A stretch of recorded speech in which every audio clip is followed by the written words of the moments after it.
चलिए भाई, तो अपना टॉपिक हम स्टार्ट करते हैं, जिसका नाम क्या है, जिसका नाम है फीमेल रिप्रोडक्टिव सिस्टम यानी महिला प्रजनन तंत्र। चलिए, आज आई थिंक बहुत सारे स्टूडेंट्स का मेरे पास मैसेज आया था कि बहुत जगह शायद इंटरनेट का इशू है आज, है ना, हरियाणा वगैरह में इंटरनेट नहीं चल रही है, ऐसा कुछ है ना, बहुत जगह इंटरनेट बंद कर रखा है। वो जो दुर्भाग्यपूर्ण घटना हुई रिपब्लिक डे के दिन 26 जनवरी के दिन, उसके वजह से बहुत सारी जगह पे इंटरनेट जो है वो बंद है। तो क्या कहते हैं, आई थिंक इसलिए कम बच्चे हमारे साथ जुड़ पाए हैं। एनीवेज, कोई बात नहीं। चलिए, कल की क्लास नहीं हो पाई थी क्योंकि कल मैं बहुत बुरे से ट्रैफिक में फंस गई थी, 2-2.5 घंटे में फंसी रही ट्रैफिक में और पहुंच नहीं पाई थी आपके क्लास के लिए, इसलिए कल आपकी क्लास में नहीं ले पाई। चलिए, गुड इवनिंग। तो बात करते हैं हम किसकी, फीमेल रिप्रोडक्टिव सिस्टम की, यानी कि महिला प्रजनन तंत्र की। ठीक है, गुड इवनिंग सुमंत, जयंती, यस अरिंदम, माया मैम मेरी मॉम है। यस, नेट बहुत स्लो है आज, यस बिल्कुल मुझे दिख रहा है, इंटरनेट के काफी इश्यूज आ रहे हैं आज, तो आई होप कि हमारी क्लास जो है स्मूथली चल पाए। आज थोड़ा सा काफी ज्यादा इशू आ रहा है, चलो कोई बात नहीं।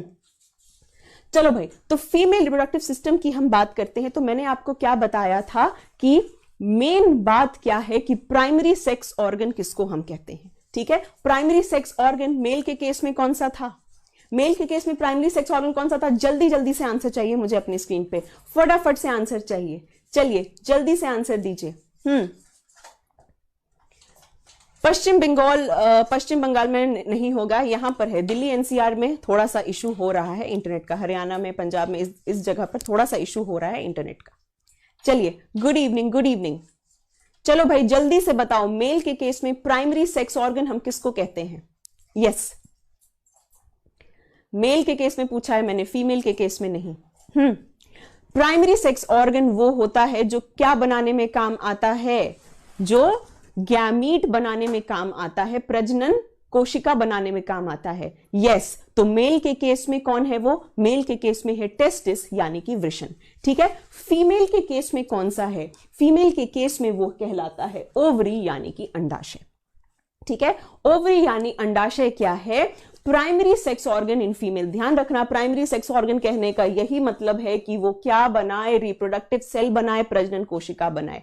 ठीक है, ओके, तो ये है ओवरी। मेल के केस में भी कितने टेस्टिस होते हैं, मेल के केस में कितने टेस्टिस होते हैं, मेल के केस में 2 टेस्टिस होते हैं, 2 वृषण होते हैं। ठीक उसी तरह से फीमेल के केस में 2 ओवरी होती है। ठीक है, 1 और 2, 2 ओवरी, जिसको हिंदी में अंडाशय कहते हैं, वो क्या होती है, 2। ओके, अब इनका काम क्या है, ओवरी का 2 मेन काम है।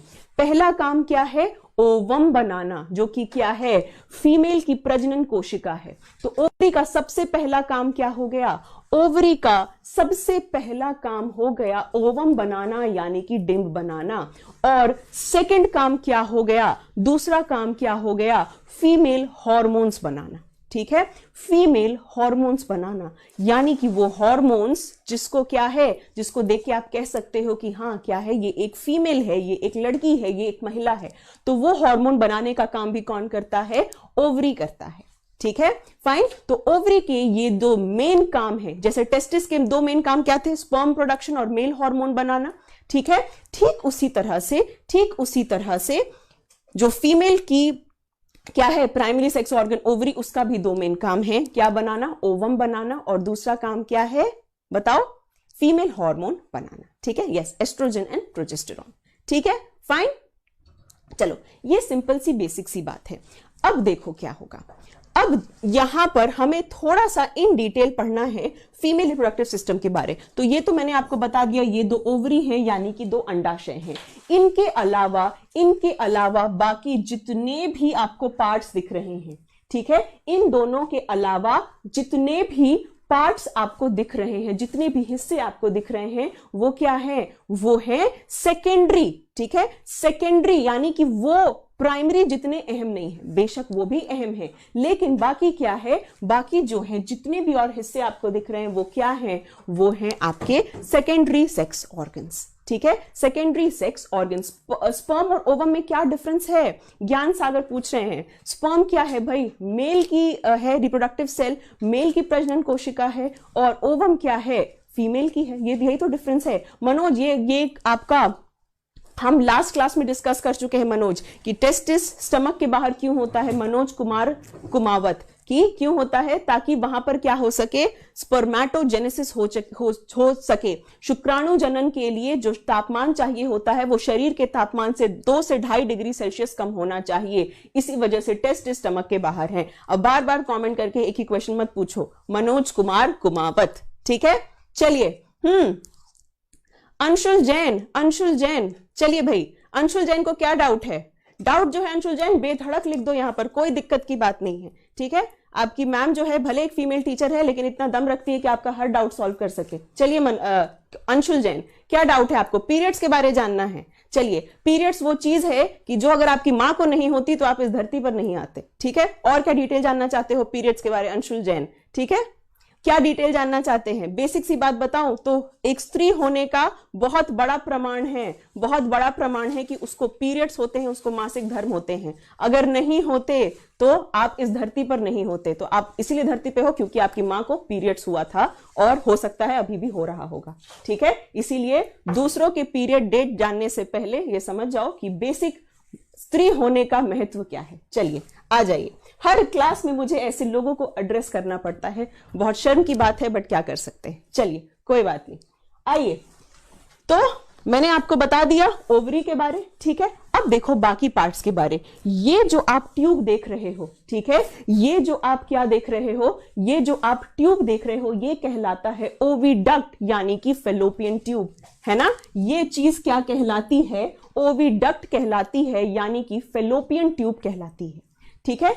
अच्छा आप देखो, जो आपका पूरा रिप्रोडक्टिव सिस्टम है फीमेल्स के केस में, जो पूरा रिप्रोडक्टिव सिस्टम है, जो पूरा प्रजनन तंत्र है, वो कहां पर होता है? वो कहां पर होता है ये बताइए? ये होता है आपके एब्डोमेन, आपके उदर में, ठीक है। एब्डोमेन यानी उदर के नीचे ही एक हिस्सा होता है जो कहलाता है पेल्विक हिस्सा, ठीक है। पेल्विक हिस्सा कहलाता है और वहीं पर क्या मौजूद है?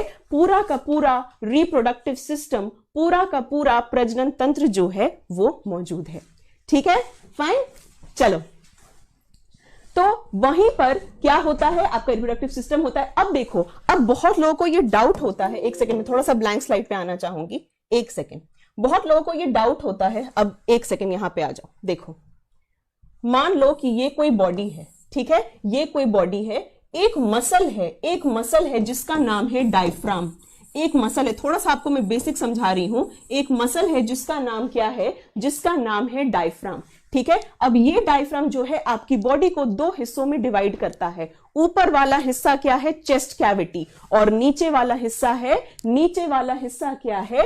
एब्डोमेन, ठीक है। ये हिस्सा है एब्डोमेन, जिसको आप हिंदी में क्या कहते हो? उदर कहते हो। और ये ऊपर वाला हिस्सा क्या है? चेस्ट कैविटी, ठीक है, चेस्ट कैविटी है, ठीक है। अब इसी एब्डोमेन के नीचे जो हिस्सा है वो कहलाता है पेल्विक एरिया। और इसी पेल्विक एरिया में क्या मौजूद है? इसी पेल्विक एरिया में मौजूद है पूरा का पूरा रिप्रोडक्टिव सिस्टम, ठीक है। वहीं पर मौजूद है पूरा का पूरा रिप्रोडक्टिव सिस्टम यानी कि प्रजनन तंत्र। अब ये जो आपकी यूट्रस है, ये जो आपकी क्या है? यूट्रस है, और पूरी चीज है ये आपके पेल्विक रीजन में लिगामेंट के द्वारा रहती है, ठीक है। किसके द्वारा रहती है? लिगामेंट के द्वारा रहती है, ठीक है। तो यहां पर आपको ये बहुत बात जानना जरूरी है कि डायफ्राम एक ऐसी मसल है, एक ऐसी मांसपेशी है जो आपकी बॉडी को 2 हिस्सों में डिवाइड करती है, ठीक है। ऊपर चेस्ट कैविटी, पूरा आपका चेस्ट कैविटी यानी जो आपका वक्ष है, और उसके जस्ट नीचे क्या होता है? आपका पूरा एब्डोमेन के नीचे होता है आपका पेल्विक रीजन, जहां पे रिप्रोडक्टिव सिस्टम यानी प्रजनन तंत्र मौजूद है। ओके, अब आ जाओ यहां पर, ठीक।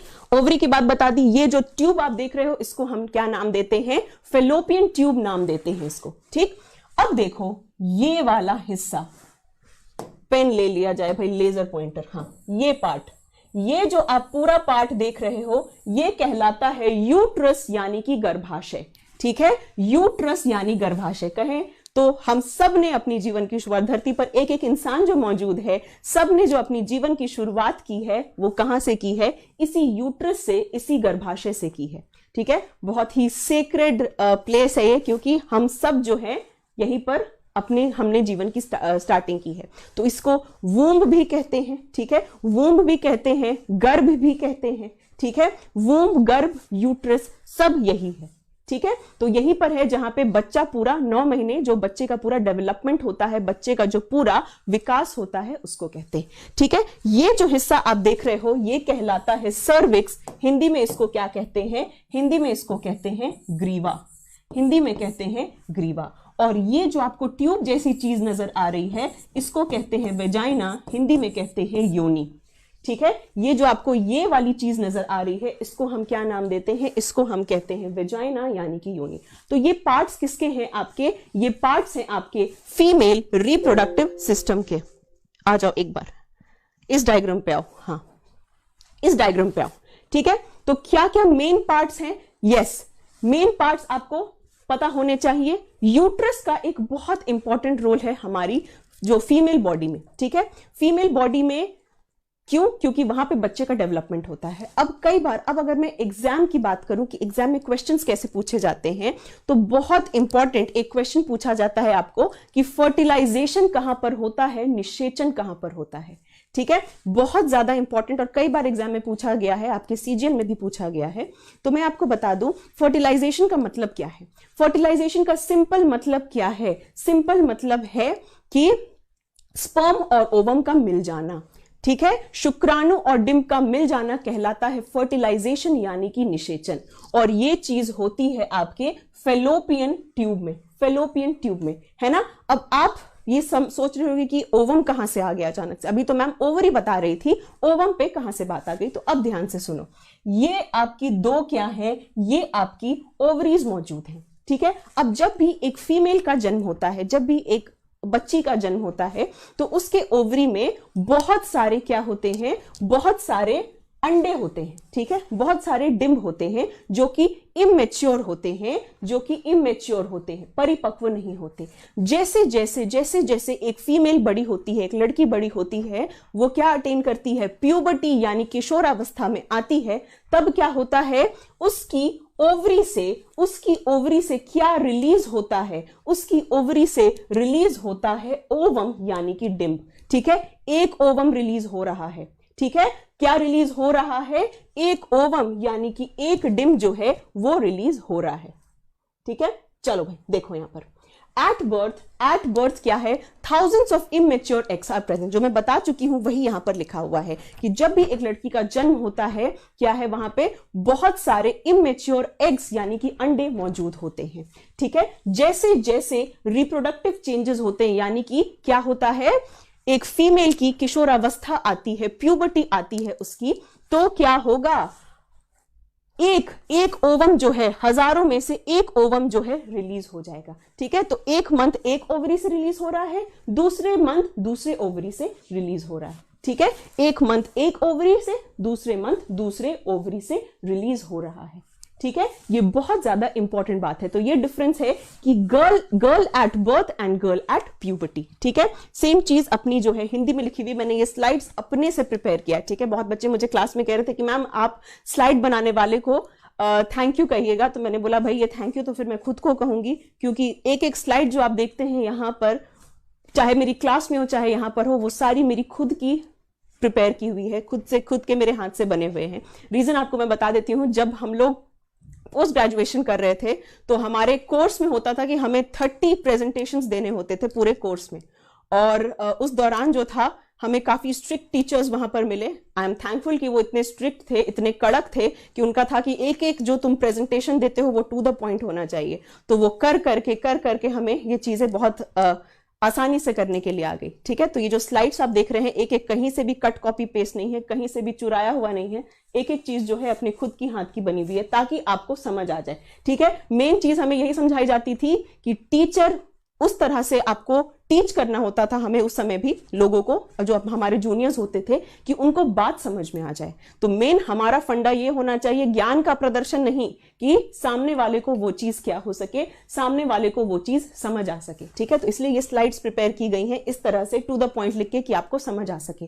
तो जन्म और यौवन यानी किशोरावस्था में क्या डिफरेंस है कि हजारों जो है अपरिपक्व अंडे मौजूद होते हैं, ठीक है, हजारों अपरिपक्व अंडे मौजूद होते हैं और जैसे ही प्यूबर्टी आती है यानी कि किशोरावस्था आती है तो एक कभी इस ओवरी से कभी इस ओवरी से हर मंथ ऑल्टरनेट करके क्या होता है, रिलीज होता है ओवम। ठीक, फाइन। यही चीज आपको यहां पर दिखाई गई है कि ओवरी से क्या रिलीज हो रहा है, ओवम रिलीज हो रहा है। बाकी इसकी बहुत सारी डिटेल बातें हैं ये मैंने मेंस्ट्रुअल साइकिल जो चैप्टर था उसमें आपको करा दी गई थी, है ना। चलिए आगे चलते हैं। चलो, तो ये वाला पार्ट आपको मैंने बता दिया। अब बात करते हैं फर्टिलाइजेशन की यानी कि निषेचन की। ठीक है, फर्टिलाइजेशन यानी निषेचन की कब होता है, जब स्पर्म किससे मिलते हैं, ओवम से मिलते हैं, उसको हम कहते हैं क्या, फर्टिलाइजेशन यानी निषेचन। अब देखो यहां पर ये क्या देख रहे हो, ये है स्पर्म यानी कि शुक्राणु।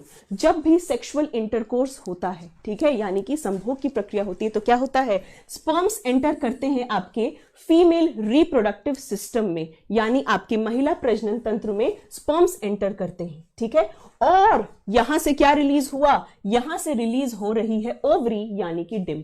ठीक है, इसी जगह से रिलीज हो रही है ओवरी यानी कि डिम। अब यहां से आया स्पर्म को ये पूरा रास्ता ट्रैवल करके जाना है।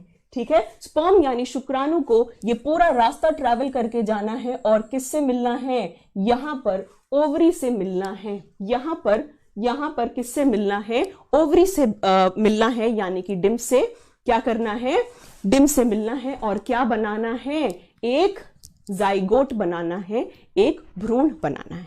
ठीक है, ओके। तो क्वेश्चन सीजीएल में पूछा गया है धुआंधार। ठीक है, धुआंधार आपको एमबीबीएस बनना इतना आसान भी नहीं है। धुआंधार जो आप ऐसे लिख रहे हो, मुझे एमबीबीएस नहीं बनना है, ठीक है, इतना आसान भी नहीं होता एमबीबीएस बनना। एनीवे, ये जो क्वेश्चन है आपका सीजीएल में पूछा गया है, इसीलिए बता रहे हैं आपको।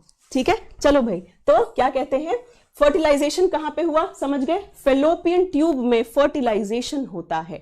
अब मैं आपको एक बहुत बढ़िया कॉन्सेप्ट बता रही हूं। देखो, स्पर्म क्या है, स्पर्म अपने में क्या होता है, स्पर्म जो है वो अपने में मोटाइल होता है। मोटाइल का मतलब क्या है, स्पर्म का स्ट्रक्चर आपको बताया था। स्पर्म के पास टेल मौजूद है ना, स्पर्म के पास क्या मौजूद है, टेल मौजूद है। और स्पर्म स्विम करके तैर के किसके पास जाता है, स्विम करके तैर के किसके पास जाता है, ओवम के पास जाता है।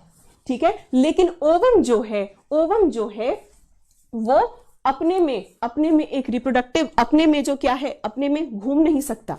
स्पर्म ट्रैवल कर सकता है बट ओवम के पास टेल नहीं है। ओवम जो है वो क्या कहते हैं, मोटाइल नहीं है। ये बहुत बेसिक डिफरेंस है स्पर्म और ओवम में, कि स्पर्म इज मोटाइल यानी वो तैर कर जा सकता है, लेकिन ओवम मोटाइल नहीं है।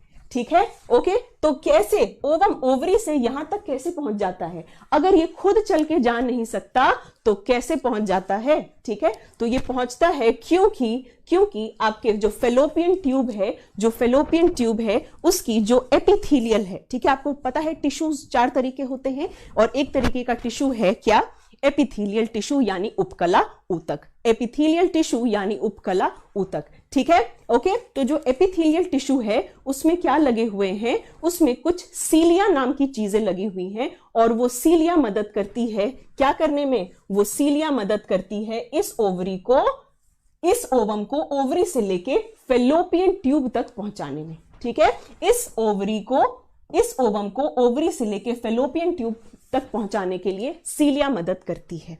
ठीक है, सीलिया मदद करती है। This is a very important difference between sperm and ovum. ठीक है, ओके। तो स्पर्म मोटाइल नहीं है लेकिन ओवम जो है वो मोटाइल है। अमन, हाँ, सर्विक्स तो आपका स्पर्म के लिए आ गया ना, जो आप कह रहे हो cervix helps in transportation. Cervix का जब भी फर्टिलाइजेशन होता है, निषेचन होता है, जो सर्विक्स का म्यूकस लेयर होता है, जो उसका श्लेम होता है, वो थिन हो जाता है ताकि स्पर्म आसानी से एंटर कर सके।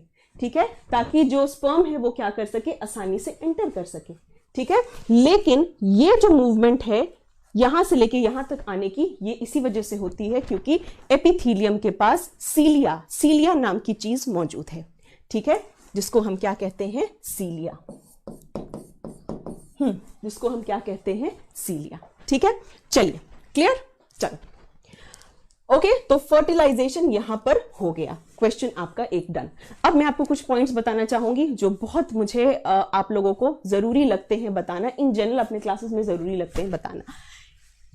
किसके बारे? पॉइंट में बता रही हूं यूट्रस के बारे और कुछ पॉइंट्स बता रही हूं सर्विक्स के बारे। ठीक है, रीजन इसीलिए बता रही हूं क्योंकि फीमेल्स में बहुत ज्यादा कॉमन कैंसर होता है जिसका नाम है सर्वाइकल कैंसर। ये जो सर्विक्स है जिसको आप हिंदी में ग्रीवा कहते हो, इसका कैंसर बहुत ज्यादा कॉमन है जिसको हम कहते हैं सर्वाइकल कैंसर। सर्वाइकल कैंसर के नाम से जानते हैं। ठीक है, सर्वाइकल कैंसर जो है बहुत ज्यादा खतरनाक है और बहुत कॉमनली देखा जाता है। ठीक है, तो इसके बारे में एक दो पॉइंट्स आप लोगों को मैं बताने इसलिए चाह रही हूं क्योंकि आमतौर पे हमारे पता नहीं इस चीज को बहुत ज्यादा ग्लोरीफाई करते हैं, बहुत ज्यादा बड़ा मानते हैं कि फीमेल जो होती है, यहां पर फीमेल अपना ध्यान नहीं रखती। घर में जो भी मम्मी होती है वो अपना ध्यान नहीं रखती, वो सब पूरे खानदान का ध्यान रखती है, सबका ध्यान रखती है, अपने बारे नहीं सोचती। ठीक है, आमतौर पे क्या होता है, ये यूट्रस यानी गर्भाशय है तो बहुत इंपॉर्टेंट, लेकिन मेनोपॉज के बाद या मेनोपॉज के आसपास जब मासिक धर्म रुक जाता है तब उसको हम मेनोपॉज कहते हैं।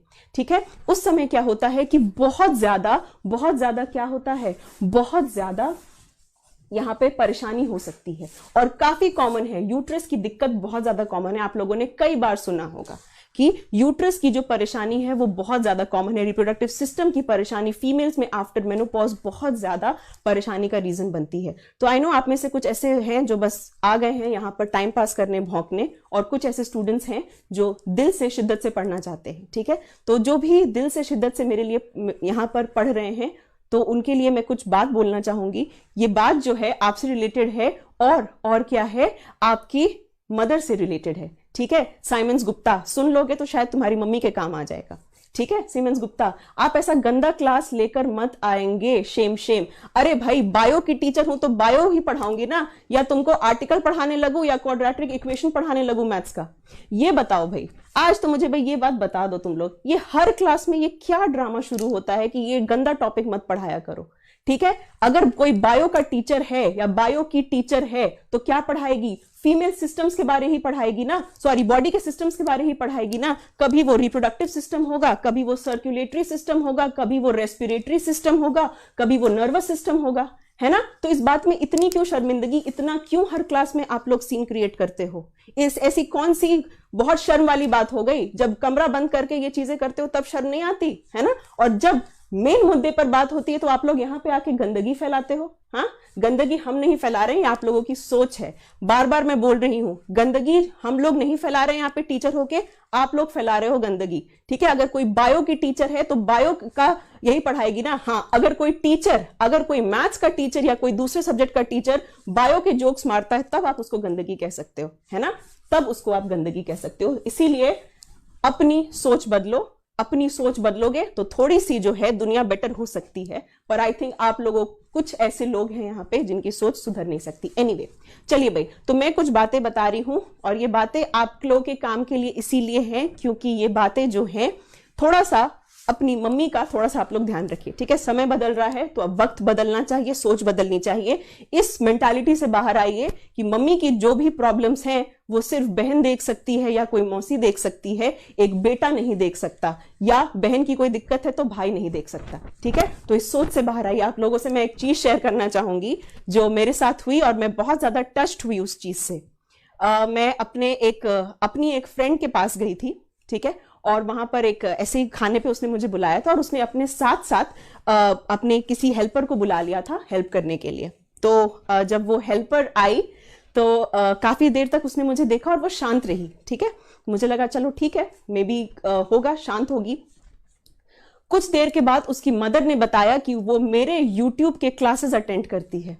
ठीक है, वो मेरे YouTube के क्लासेस अटेंड करती है और मेरा वो जो मेंस्ट्रुअल साइकिल वाला क्लास था वो उसने अटेंड किया और अटेंड करने के बाद अपनी मदर को बोला कि आज तक मैं कपड़ा यूज करती आ रही थी, इस मैम ने बोला है कि इससे कैंसर हो सकता है, आप मुझे सैनिटरी नैपकिन ला कर दो, आप मुझे सैनिटरी नैपकिन ला कर दो। तो मैं इतनी ज्यादा टच्ड हुई कि चलो, जो मेरा मोटिव है कि अपने लेक्चर से किसी न किसी माध्यम से मैं एटलीस्ट एक के पास तक तो पहुंच गई। ठीक है, तो जो मेरा मोटिव है वो मोटिव तो मेरा सॉल्व हो रहा है। बाकी जिसको भौंकना है आप भौंक सकते हैं, जवाब मैं देने से पीछे नहीं हटती हूँ क्योंकि मुझे लगता है अगर मैं चुप रही तो इन लोगों को बढ़ावा मिलेगा। बहुत सारे आप लोग लिख रहे हो कि आप क्यों ध्यान दे रहे हो, इसीलिए ध्यान दे रही हूं कि अगर इन लोगों को चुप नहीं कराया तो यही लोग आगे चल के समाज को गंदा करते हैं। ठीक है, चलिए भाई आ जाइए। सर्वाइकल कैंसर की बात मैं कर रही थी, तो खास तौर पे अपनी मम्मियों का ध्यान रखना। क्यों? क्योंकि मेनोपॉज के बाद ऐसी बहुत सारी दिक्कतें आ जाती हैं जिसपे फीमेल्स ध्यान नहीं देती, और जब ध्यान नहीं देती तब वो चीजें आगे चल के बहुत ज्यादा बड़ी बन जाती है। ठीक है, बहुत ज्यादा बड़ी बन जाती है। सर्वाइकल कैंसर उनमें से एक बहुत बड़ा, बहुत भयानक कैंसर है। आपको पता है, अगर किसी फीमेल को सर्वाइकल कैंसर हो जाता है तो बहुत लेट पता चलता है, क्योंकि जो इसके सिम्टम्स हैं वो मेनोपॉज से ओवरलैपिंग है। मेनोपॉज जब होता है तो फीमेल्स में क्या होता है, इरेगुलर ब्लीडिंग होती है, मासिक धर्म का एक टाइम नहीं होता, इरेगुलर ब्लीडिंग होती है, कभी भी क्या हो जाती है, कभी भी ब्लीडिंग हो सकती है, पेन रह सकता है। तो कई बार फीमेल्स को लगता है कि कोई बात नहीं, ये एज रिलेटेड है, ठीक हो जाएगा, ठीक हो जाएगा, और वो चेकअप कराने नहीं जाती। और यही बहुत ज्यादा ओवरलैपिंग सिम्टम्स हैं, यानी कैंसर के भी वही सिम्टम्स हैं, कैंसर के भी वही सिम्टम्स हैं, और इसके भी वही सिम्टम्स हैं। ठीक है, तो सर्वाइकल कैंसर बहुत खतरनाक कैंसर है। कभी भी अगर आपको फील हो कि आपके घर में आपकी मम्मी या बहन या कोई भी फीमेल इस तरह की परेशानी से जूझ रही है, तो प्लीज उनका चेकअप कराइए। जो भी फीमेल्स मेनोपॉज से गुजर रही हैं, मेरी उन सबसे रिक्वेस्ट है कि आप रेगुलर डॉक्टर के पास जाके अपना चेकअप कराते रहिए, क्योंकि सर्वाइकल कैंसर बहुत डेंजरस है, बहुत ज्यादा खतरनाक है। पर एक बहुत अच्छी बात है कि इसके लिए जो वैक्सीन है, जो वैक्सीनेशन है, वो अवेलेबल है। ठीक है, खासतौर पर जो एडोलेसेंट एज है, जो लड़कियां हैं 18 से 20 साल या 26-27 साल तक, ये जो एज है, ये वैक्सीनेशन के लिए काफी सही एज है। उस समय आपका इम्यून सिस्टम बहुत ज्यादा रिएक्टिव होता है सर्वाइकल कैंसर के वैक्सीनेशन के लिए। इंडिया में भी ये वैक्सीन अवेलेबल है, जीएसके कंपनी की ये वैक्सीन आती है। ठीक है, थोड़ी सी कॉस्टली है, कुछ 2-3 हजार तक की कॉस्टली आती है, 2 शॉट्स पड़ते हैं इसके, बट ये वैक्सीन जरूर लेनी चाहिए। ये आपको सर्वाइकल कैंसर से काफी हद तक बचा सकती है। ठीक है, बात करते हैं सर्वाइकल कैंसर की, तो 1-2 पॉइंट्स आपको बता दूं। सर्वाइकल कैंसर कॉज करने वाला एक वायरस होता है, एक विषाणु होता है, जिसका नाम है HPV 16 और HPV 18। ठीक है, मेन रूप से बहुत सारा HPV होता है, HPV 16 और HPV 18। ठीक है, HPV का फुल फॉर्म है ह्यूमन पैपिलोमा वायरस। HPV का फुल फॉर्म है human papilloma virus. HPV human papilloma virus 16 और 18। ठीक है, यस, ये एक वायरस की वजह से होता है। तभी फीमेल्स को कभी भी, आपको पता है, कई बार होता है ऐसा कि हम लोग बाहर जाते हैं और हमें बाहर वॉशरूम यूज करना होता है ना, टॉयलेट के लिए बाहर जाना पड़ता है। कभी भी जो क्या करते हैं, कभी भी जो वेस्टर्न टॉयलेट्स होते हैं, कभी भी उसमें से बैठना नहीं चाहिए। ठीक है, बैठना क्यों नहीं चाहिए? क्योंकि आपको नहीं पता आपके पहले कितने लोगों ने उस टॉयलेट सीट को यूज किया है और किसके सर्विक्स में ये HPV का वायरस है। ठीक है, तो कभी भी जो भी फीमेल्स पब्लिक वॉशरूम्स यूज करती हैं, पब्लिक टॉयलेट्स यूज करती हैं, या तो अपने पास स्प्रे रखो, पहले उस जगह को स्प्रे करके तब बैठो। ठीक है, या कुछ ऐसा तरीका निकालो, इंडियन टॉयलेट में जाओ। वेस्टर्न जो होता है, ठीक है, वेस्टर्न जो वॉशरूम्स होते हैं उसमें बैठने का चलन होता है, और जब भी कोई फीमेल वहां पर बैठती है, आपको नहीं पता कि किसके सर्विक्स में ये HPV वायरस है और वो कैसे आपके बॉडी पर रिएक्ट कर सकता है। ठीक है, कैसे आपकी बॉडी पर रिएक्ट कर सकता है। तो सर्वाइकल कैंसर बहुत ज्यादा खतरनाक है, प्लीज ध्यान रखें। चलिए, यूट्रस की बात कर रही थी, तो यहां पर भी कैंसर के बारे में बात करूंगी, यूट्राइन कैंसर की बात करूंगी। यस अमन, डेफिनेटली। ठीक है, यूट्रस की अगर हम बात करें तो यूट्रस की 3 लेयर्स होती हैं। यूट्रस यानी गर्भाशय जो है उसकी 3 लेयर्स होती हैं, 3 परत होती है। चलो भाई, सबसे बाहर वाली लेयर है पेरीमेट्रियम। यूट्रस की सबसे बाहर वाली लेयर है पेरीमेट्रियम, बीच वाली लेयर है मायोमेट्रियम, और सबसे अंदर वाली लेयर है एंडोमेट्रियम। सबसे अंदर वाली लेयर कौन सी है? एंडोमेट्रियम। एंडो का मतलब क्या होता है? एंडो का मतलब होता है अंदर। ठीक है, तो बाहर से अंदर तक यूट्रस की यानी गर्भाशय की 3 परत होती है। ठीक है, सबसे बाहर वाली पेरीमेट्रियम, मैथ्स में पढ़ते हो ना, पेरीमीटर यानी चारों तरफ। ठीक है, पेरीमीटर यानी अराउंड। ठीक है, तो सबसे बाहर वाली परत पेरीमेट्रियम, बीच वाली परत मायोमेट्रियम। मायो का मतलब क्या है? मसल। मायो शब्द का मतलब है मसल। बीच वाली लेयर कौन सी है? मायोमेट्रियम। और सबसे अंदर वाली कौन सी लेयर है? सबसे अंदर वाली जो लेयर है वो है एंडोमेट्रियम, ठीक है। एंडो मींस इनसाइड, अंदर, ठीक है।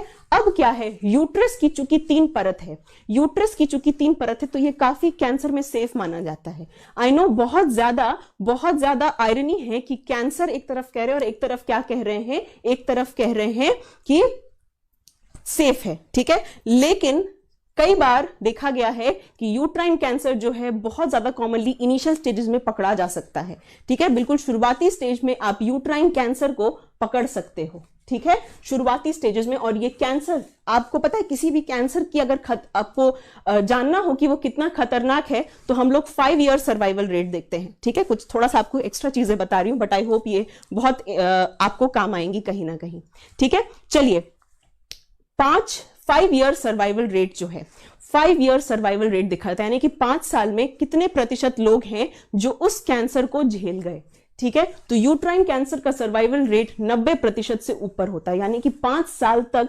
90% से ज्यादा लोग इस कैंसर को झेल सकते हैं। तो यूट्राइन कैंसर बहुत ज्यादा सेफ कैंसर में माना जाता है अगर ये शुरुआती स्टेजेस में पकड़ा जाए, ठीक है, शुरुआती स्टेजेस में पकड़ा जाए, ठीक है। ये जो आप लेयर देख रहे हो ये है एंडोमेट्रियल लेयर, यानी जो यूट्रस की सबसे अंदर वाली परत होती है, ठीक है। मायोमेट्रियम मैंने बताया बीच वाली परत, मायोमेट्रियम बनी होती है मसल्स की, ठीक है, मायोमेट्रियम बनी होती है मसल्स की। जब भी एक फीमेल एक बच्चे को डिलीवर करती है, एक बच्चे को जन्म देती है तो उसके यूट्रस में यानी कि गर्भाशय में बहुत ज्यादा कॉन्ट्रैक्शंस होती हैं, बहुत ज्यादा संकुचन होता है, ठीक है। किस लेयर में होता है, इसी मायोमेट्रियम में होता है क्योंकि ये मसल्स की बनी है, ठीक है। सबसे मोटी परत जो यूट्रस की है वो क्या है, वो है मायोमेट्रियम। एंडोमेट्रियम अंदर वाली परत है, ठीक है।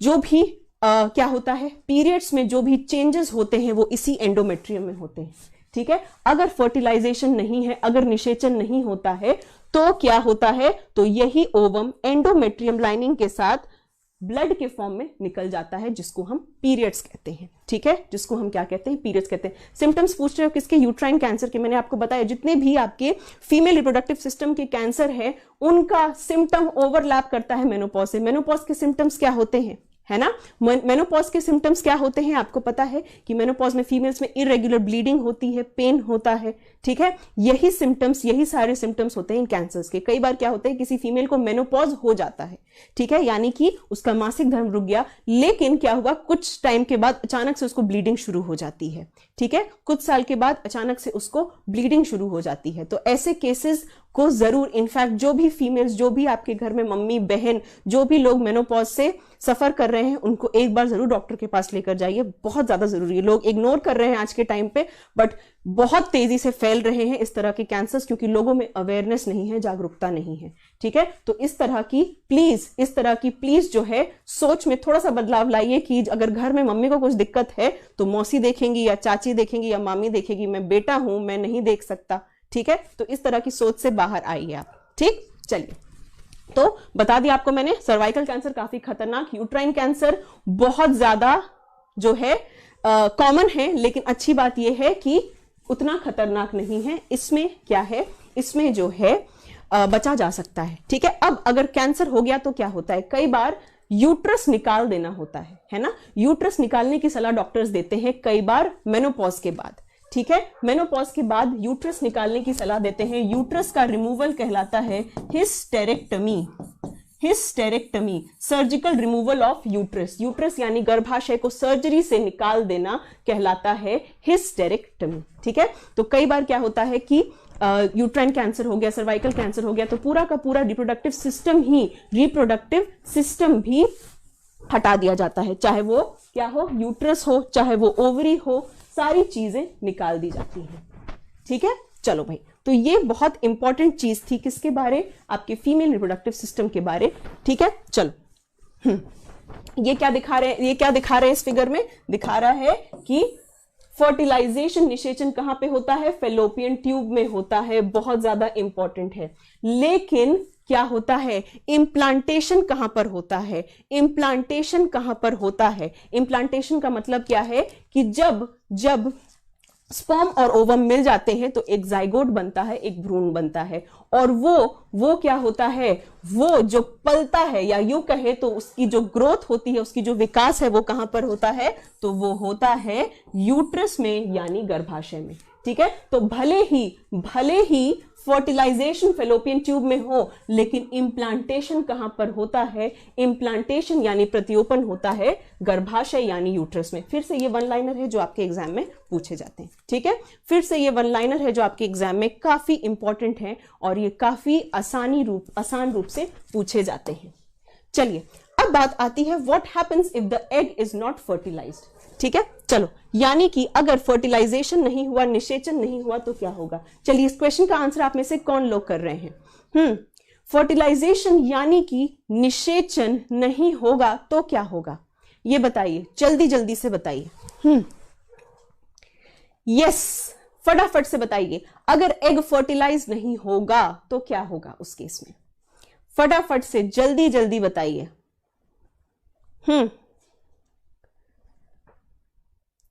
यस, रामजी कुशवाहा, बायो की फी आपको पता है 399 है। ठीक है, न्यू बैच की।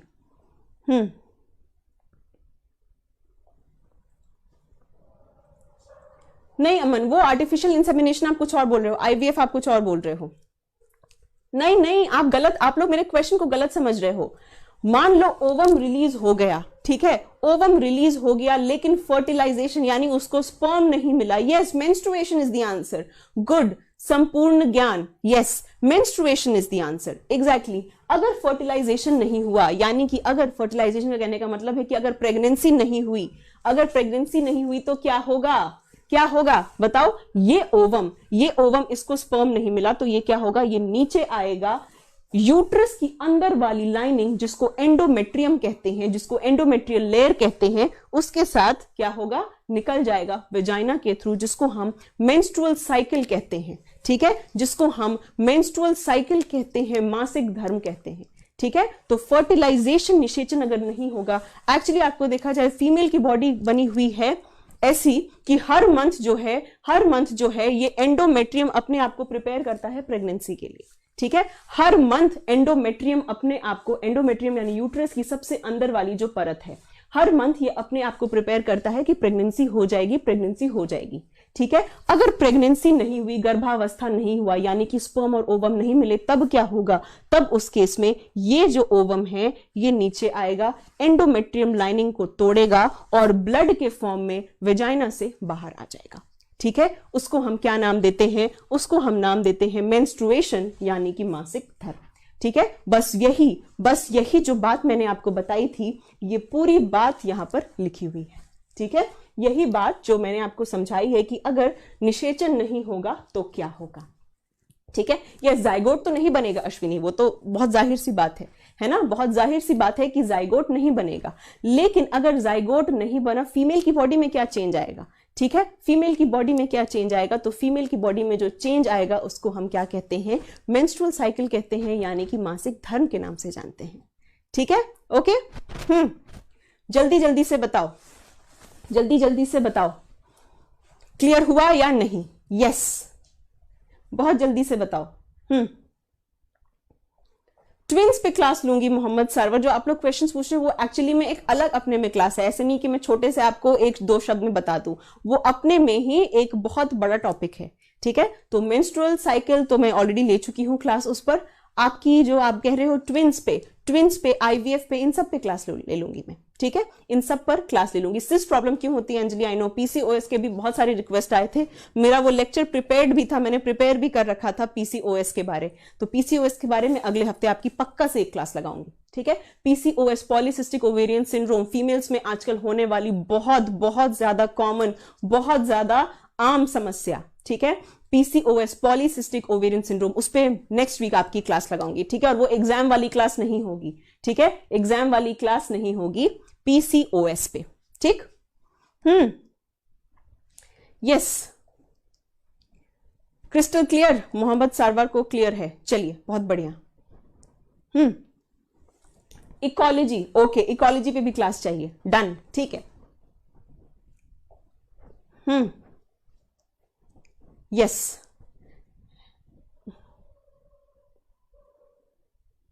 भोलू सिंह आप कहां पढ़ाती हैं? जहां आप देख रहे हैं केडी लाइफ के इस बेहतरीन प्लेटफॉर्म पे पढ़ाती हूं। यस, वैक्सीन के बाद कैंसर हो सकता है अमन, बिल्कुल हो सकता है। जैसा कि मैंने आपको बताया कि जो वैक्सीनेशन अवेलेबल है वो आमतौर पे अवेलेबल होती है किसके लिए? HPV 16 और HPV 18 के लिए। जबकि क्या है, जबकि जो HPV है वो काफी सारा उसका एक रेंज है वायरस का, ठीक है। तो जरूरी नहीं है कि जो आपकी सर्वाइकल कैंसर की वैक्सीन है वो हर तरह के HPV को टारगेट कर रही है। मान लो किसी और तरह के HPV के वजह से सर्वाइकल कैंसर है तो वो नहीं मिटेगा उस वैक्सीन से। तो वैक्सीन लेने से बेशक आप काफी हद तक सेफ हो जाते हो, बट फिर भी आपको जो है वो प्रिकॉशन रखनी होती है, ठीक है, वो प्रिकॉशन जरूर रखनी होती है, ठीक है।